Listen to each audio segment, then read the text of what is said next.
Bueno, entonces entremos en materia ya con las evaluaciones que ustedes realizaron.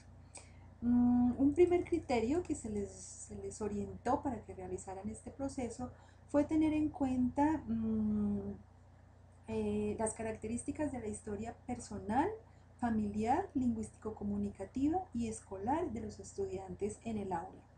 En esto, digamos que dedicaron bastante detalle, particularmente se ve en las evaluaciones de Lina y de Jaime, desde dos perspectivas y enfoques distintos. Quiero que los vean un poco, cómo las dos pueden responder a este mismo criterio, pero sin embargo cada una lo orientó desde procesos distintos. No quiere decir que uno esté bien o esté mal, otro esté mal, sencillamente están haciendo miradas distintas desde perspectivas distintas de lo que para ustedes es relevante en la historia personal, familiar de estos estudiantes. Realmente en lo lingüístico comunicativo luego nos detenemos un poquito.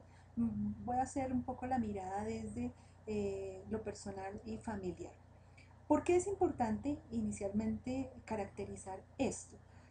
En el caso de los sordos, es importante caracterizarlo dado que muchas de estas condiciones de socialización primaria que tienen los estudiantes sordos en el seno de su hogar son mmm, por lo general muy restrictivas.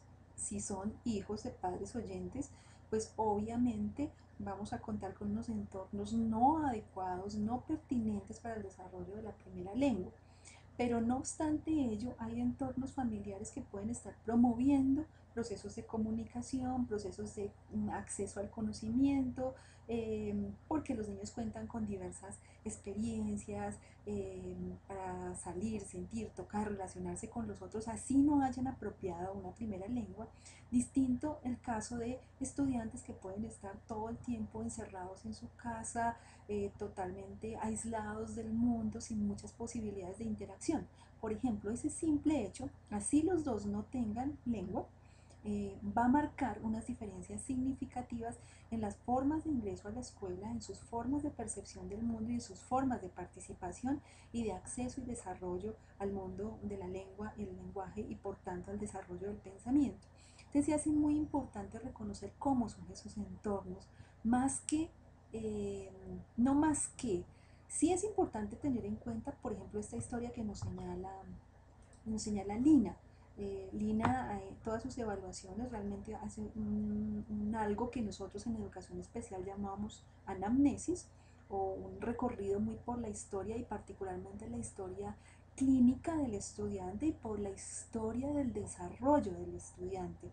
Es algo que nos marcaron muy en nuestra formación, muy en el sentido de los procesos de desarrollo. Entonces, cuando se sentó, cuando se paró, cuando dijo la primera palabra, si respiró al nacer, si no respiró al nacer, si ha tomado medicamentos. Nos orientan mucho a hacer este tipo de detalle porque en el marco de la educación especial hay muchos de los asuntos que tienen que ver con interferencias del aprendizaje que pueden estar marcados por este proceso inicial de desarrollo. Entonces por eso tenemos una tendencia a mirar estas historias educativas o estas historias familiares y personales desde este enfoque. No está mal, insisto, es una forma de verlo. Lo importante de esta forma de verlo es qué hacemos con estos datos, por qué es relevante conocer esto y qué en particular me está aportando para la historia de los sordos. Entonces, miremos esto. Entonces, Lina nos reporta cuándo nació, en dónde nació, quién era su madre, las edades de ellos, su ubicación laboral, dónde viven. Vuelvo a lo que les refería, hacemos un recorrido por la historia prenatal, donde reconocemos cómo fue el embarazo. Esto es un asunto que nos orientan mucho en tanto reconozca cuáles fueron las condiciones en las cuales ese niño fue esperado. Entonces ella aquí nos cuenta que su mamá asistió a profilaxis y que sufrió rubeola. Entonces, ¿qué pasó con la rubeola? Desde allí se puede determinar claramente entonces la causa de la sordera. Podemos inferir entonces que estamos frente a un estudiante sordo de nacimiento, si lo estamos viendo, si no se constituye en un dato más que pues no nos está sino dando información alrededor de ello. Entonces, aclaro de pronto para los otros dos compañeros, para los tres compañeros, perdón, para los Miriam, para Sonia y para Jaime, esta forma, esta tendencia que existe y existió durante mucho tiempo para la formación de los educadores especiales en cuanto a formación. La idea más que el dato era poder inferir desde estas historias posibles causas, consecuencias, no solamente de la discapacidad o de la situación médica particular de un niño, sino posibles miradas de cómo enfrentarlo. Es decir, una cosa es si hay daño cerebral, si no hay daño cerebral, hasta dónde puede estar la acción del educador especial. Entonces obedece muy a esta mirada, es decir, hacer algo con estos datos, no sencillamente que queden allí plasmados. Nos cuenta que la alimentación fue buena, es decir, no hubo problemas de desnutrición, que el estado psicológico transcurrió de manera normal, es decir, no vemos una madre que haya rechazado a su hijo, que haya tenido tendencias digamos, fracasadas con su embarazo, porque de ahí se pueden determinar muchas de las conductas emocionales de los estudiantes. Eh, Fíjense el tipo de sangre. Luego entramos ya al plano de lo perinatal, qué pasó cuando nació. ¿No? Entonces, dónde nació, cuáles fueron las características del parto, sí que no hubo ninguna alteración ni coloración al nacer, un peso normal, una talla normal.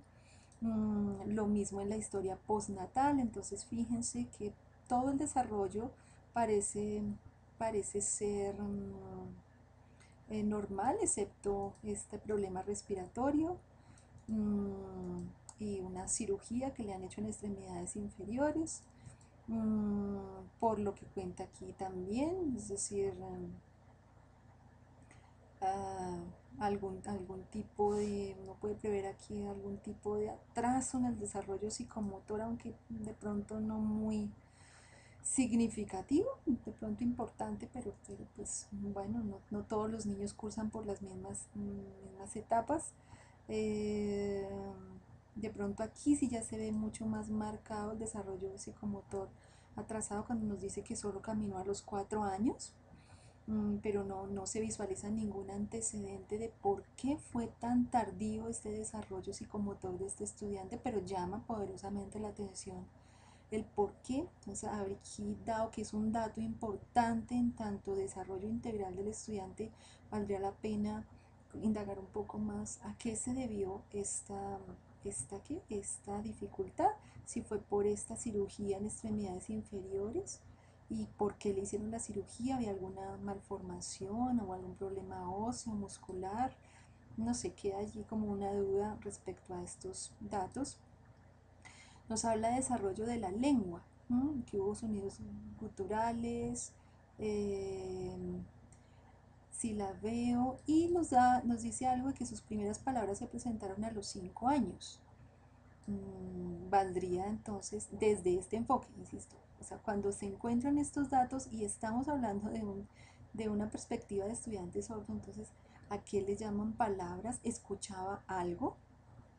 Es hipoacústico, puede pronunciar, captar algún tipo de sonido que lo llevó a hacer este tipo de pronunciación solo y porque solo a los 5 años, si tenía estos restos auditivos. Mm, Terminaron los defectos de articulación en el joven a los 7 años. Realmente no se entiende muy claramente qué es eso, es decir, terminaron los defectos, como si el estudiante hubiese tenido problemas para articular palabras, pero luego de los 7 años pasó, entonces el niño que habla bien, bueno, empieza aquí a generársele una duda respecto a, bueno, ¿es sordo? Si es sordo, ¿qué tipo de sordo? Y cómo terminaron los defectos de articulación. Eh, es de notar que se han realizado exámenes audiológicos. Bueno, y entonces, ¿qué nos arrojan esos exámenes audiológicos? Si es sordo o no, eh, porque digamos que estos datos de aquí, estos últimos datos que resultan ser muy particulares para el caso de los estudiantes sordos, pues no nos dejan visualizar muy claramente qué fue lo que pasó, qué características tiene él como hablante de una u otra lengua y qué dominios o desarrollos tiene en las mismas. Aquí parece estar describiendo un niño oyente con algún tipo de retraso en el desarrollo del lenguaje. Entonces, no sé, valdría la pena como poderlo aclarar un poco más.